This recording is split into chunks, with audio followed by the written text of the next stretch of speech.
Goopity goop, goop goop. Hey everyone, I'm Abby Sharp. Welcome back to Abby's Kitchen.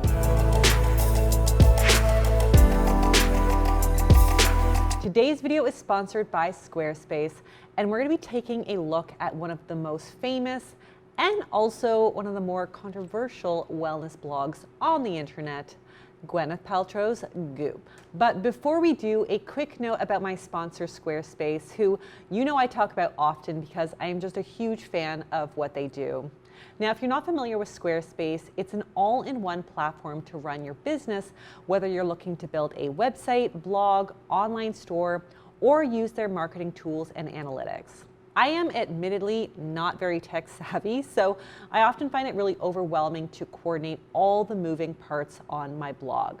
Using a service like Squarespace to easily manage your SEO, email list, and calendar, not to mention easily import information from Twitter and Instagram, can be a huge time saver and of course be very convenient. It's also nice not to stress over the little things and instead to focus on what really matters. So you can check out squarespace.com for a free trial, and when you're ready to launch, go to squarespace.com/AbbySharp to save 10% off of your first purchase of a website or domain. Now, I also want to draw attention to the disclaimer on the screen and in the description that includes a trigger warning for sensitive diet culture discussions. And of course, don't forget to subscribe and ring that little bell so that you never miss out on a video. All right, folks. Let's talk about Goop. Now, unless you've somehow managed to escape all things crock shittery in this world, you are probably all well aware that Goop is a hotbed for shady health information, or misinformation, I should probably say. In fact, Goop and its frontwoman, Gwyneth, have kind of made it an apparent favorite pastime to perpetuate inaccurate and pseudoscience-like claims. I mean, does anybody else remember the Jade Egg Gate of 2017? Anyway, I could probably pull up almost any page of the website and have something critical to say about it. But as we stroll into New Year, New You season, I thought we would focus on the kind of crap that we see on a lot of these websites this time of year: diets and detoxes. If you are a frequent viewer of almost any Abby's Kitchen video, you probably already know how I feel about the double Ds. Kill me, right now. Diets, and by that I'm actually talking specifically about overly restrictive fad diets, you know they just don't work. And detoxes, no. Oh, hell no! Not only is it scientifically untrue that you are able to initiate a magical detox in your body, as your liver, kidneys, immune system, lungs, skin, and lymphatic systems are constantly doing a pretty fine job on this on their own. But I would argue that in the wake of wellness culture, the sexy D word detox has effectively replaced the bad D word diet. The difference? Well, diets tend to be viewed through a lens of weight loss, while detoxes are almost always in the name of better health or wellness. But honestly, this is just the same pig with a new coat of lipstick. As disappointing and repetitive as this may be, it is important to me to continue to debunk this type of content until it no longer exists on the internet. Now, with all of that being said, I introduce to you 3 bogus detoxes and diets that you do not need to participate in the new year. Courtesy, of course, of Goop. Now, we're gonna kick off this video with Goop's annual 5-day New Year's detox, the 2020 edition. Now, according to the website, this 5-day cleanse is inspired by Dr. Alejandro Younger's basic elimination diet outlined in Goop's program, Clean. There are a lot of words in that sentence that I don't feel good about. Now, I am all for taking on an elimination diet under the right circumstances. However, not only are they often completely unnecessary, but they're also not advisable to complete on your own if they've not been prescribed by a healthcare professional, do not fit your unique medical needs, and furthermore, are not carried out under the proper medical supervision. Moving on, this blog post also says that January is a good time to help our bodies catch up with detoxification and give our detox organs a chance to rest and recover. Rest and recover from what? Like, what else would they be doing if they're not working? And do I really want one of my vital organs to go on vacation? No, thank you. Folks, your body's organs are a complex and highly efficient system that do the job of detoxing your body all on their own. Of course, getting regular exercise and adequate nutrition aid in your body's natural detoxing activities like sweating and moving your bowels. But there's no specific diet or meal plan that will automatically detox your body. Further to this, our detox organs are quite literally always doing their job and are also unaware of our man-made calendar year. They don't know that it's the new year and that it's their time for their annual holiday. Anyways, let's move on to the actual food plan. So in an effort to be concise, I'm not going to break down every single day, but I will give you a general feel for, let's call it what it is, this diet. Now, first, you are supposed to eliminate caffeine, alcohol, dairy, gluten, corn, nightshade vegetables, refined sugar, shellfish, white rice, eggs, and soy. That sucks. There's also a lot of trendy suggestions, including starting every morning with warm lemon water and sipping bone broth throughout the day. I just can't. I feel like I have said this a million times before, but lemon water doesn't detox you, and bone broth, while nutritious and protein rich, will not heal your gut. Let's move that along. So, what the heck do you get to eat? Well, your meals generally are composed of things like green smoothies, vegetable soups, and trail mixes, obviously. So, very restrictive, expensive, and ridiculously low in calories. I mean, what else would a Goop detox be? While there is a disclaimer on the blog post that you should eat more if you're hungry after one of the prescribed meals, and this is true, obviously, it also kind of makes me sad that a sentiment as intuitive as this one isn't implicit, and it has to be actually stated there. Ugh. Ugh, as if. Okay, well, to wrap up this first detox, I want to just say that the blog post also states that the food editor at Goop collaborates with people who have a Bachelor of Science or PhD in nutrition. And while it is obviously a really good thing that health professionals were consulted to some degree in the formulation of this diet, I'm also just a bit disappointed that a health professional would condone the suggestion to do a complete elimination diet without any one-on-one support. This is something that is highly individualized and something you absolutely should seek out the advice of a medical professional before you start. Okay, we are only 1/3 of the way through and I am already hungry. And sadly, our next post is probably not going to give us much more to chew on. I introduce to you how to lose weight fast with celebrity fitness entrepreneur Tracy Anderson. Now, quite honestly, if I were to look up toxic diet culture in the dictionary, this blog post might appear as the first result. There is so much problematic language used throughout this article, but I'm going to share the highlight reel, if you want to call it that. So first, Anderson gives the most general and stereotypical advice for everyone to get off gluten and go very low carb.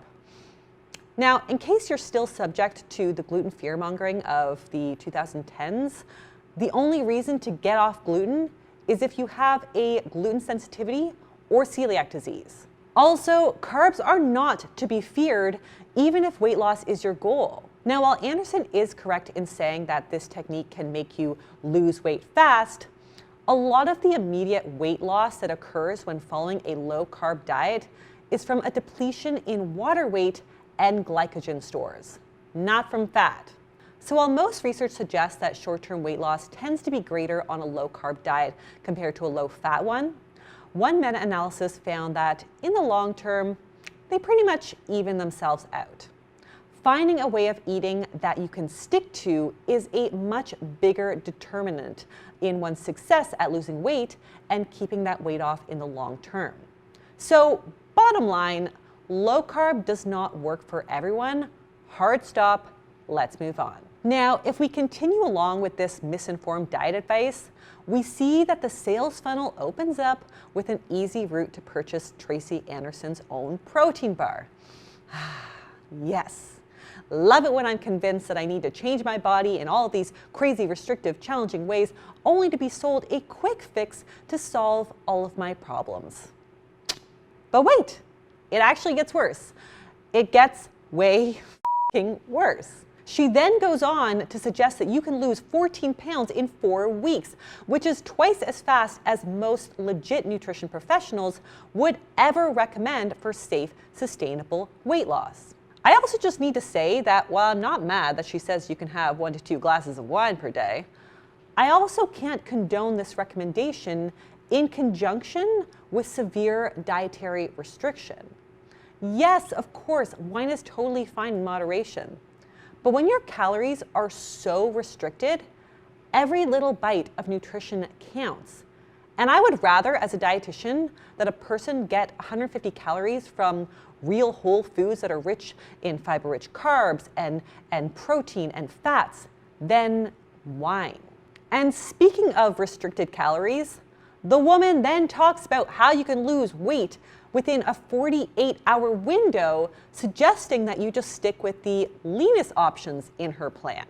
Her recommendations are to have tea with protein powder at breakfast, a poached egg and a small salad with rice wine vinegar for lunch, half of an Alter Ego dark chocolate bar for a snack, and then some steamed or grilled plain fish with steamed spinach or asparagus for dinner.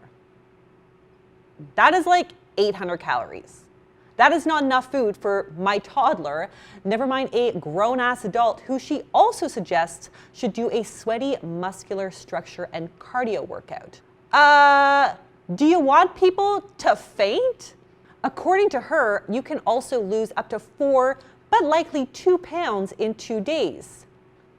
That is insane. Like 2 to 4 pounds of water weight, maybe 2 to 4 pounds in fat? No.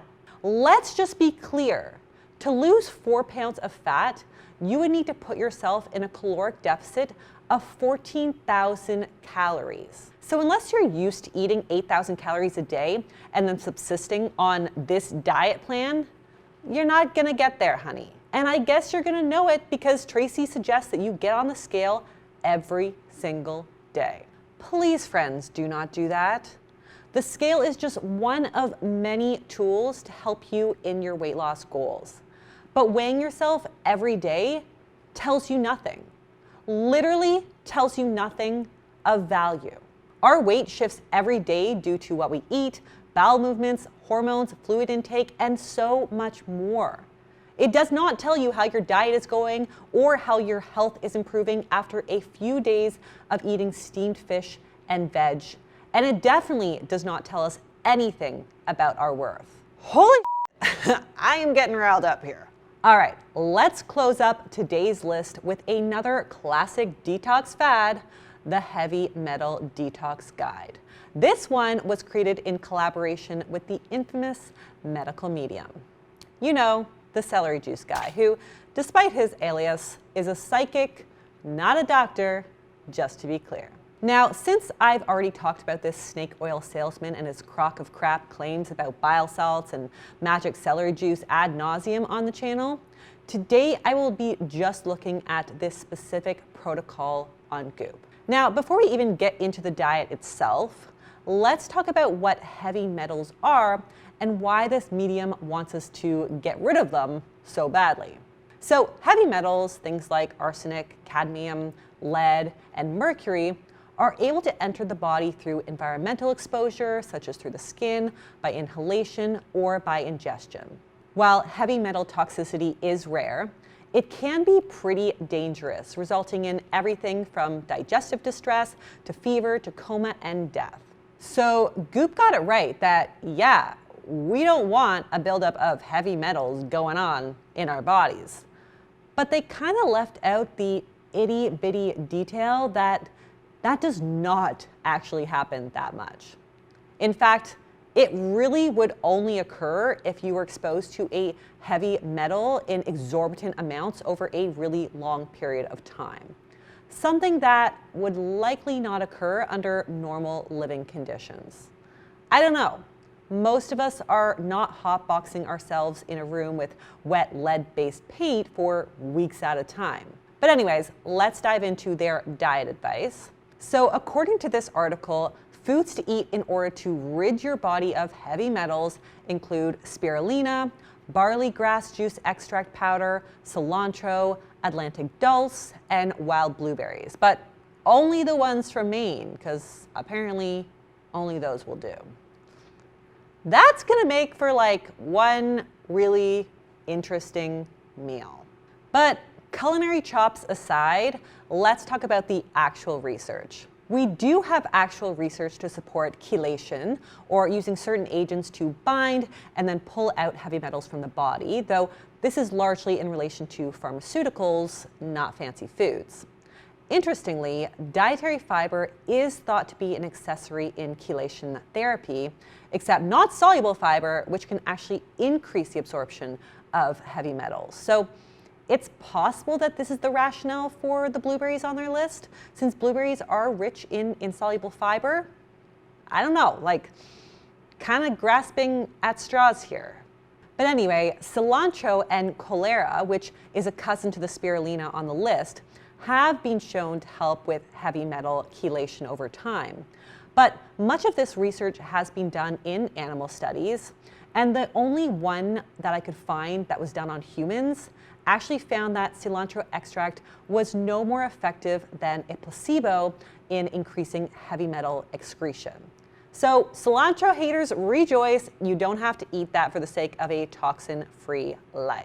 Now, beyond specific food suggestions, the other tips in this article for removing heavy metals from the body include reducing dietary fat, drinking lemon water, of course, having aloe vera leaf juice, infrared saunas, and juice fasting. Honestly, how many times do we need to go through this, folks? This all sounds like total pseudoscience to me. Most of these suggestions are likely to induce sweating, peeing, and pooping, all of which are your body's natural ways of detoxing. As for the low fat thing, I guess it's because a lot of heavy metals are stored in fat, so I guess eating less fatty animals would reduce your intake. Sure, I mean, we do know that fatty bottom feeder fish like tuna can have higher amounts of mercury in them, but that doesn't mean that we need to swear off all fat. Like, why not try to up your plant-based fats like nuts, olives, avocados, and seeds? Ugh, this is just so bad. At the end of the day, I'm sure you are all able to see that the research on this topic remains relatively new, pretty controversial, and most certainly not definitive, especially considering that the majority of studies done on this have been conducted on animals and not humans. Although there are shreds of evidence to support these foods for a heavy metal detox, their value isn't much more than just in supporting your body in doing what it naturally does to detox, that is, peeing, pooping, sweating, etc. Not to mention, if you're actually dealing with legit heavy metal poisoning, you need medical attention, not a diet from a psychic on a lifestyle website. I also want to point out that there is actually a disclaimer at the bottom of the article which says, and I quote, "Editor's note, we trust that you'll quickly understand that this medical medium is operating well outside the bounds of medicine and science. But to avoid any confusion, our in-house PhDs want to remind readers that his claims cannot be substantiated by science." So, yeah. Ironically enough, my thoughts are summed up pretty nicely by their own disclaimer. Yeah. Anyways, I guess I'll just finish by reminding you to please remain cautious of any health and wellness information that you get online. While it can be fun to get new recipes or tips from a variety of sources, including Goop, I think it's best that we leave topics such as disease and weight loss to the registered healthcare professionals. And on that note, a big thank you to Squarespace for sponsoring this video. Also, if you guys have any particular articles, products, or protocols from Goop or any other website or brand that you want me to review, definitely send them my way. And if you like this video, give it the thumbs up, leave me a comment below on what you want me to review next, subscribe to the channel, and I will see you next time on Abby's Kitchen. Bye!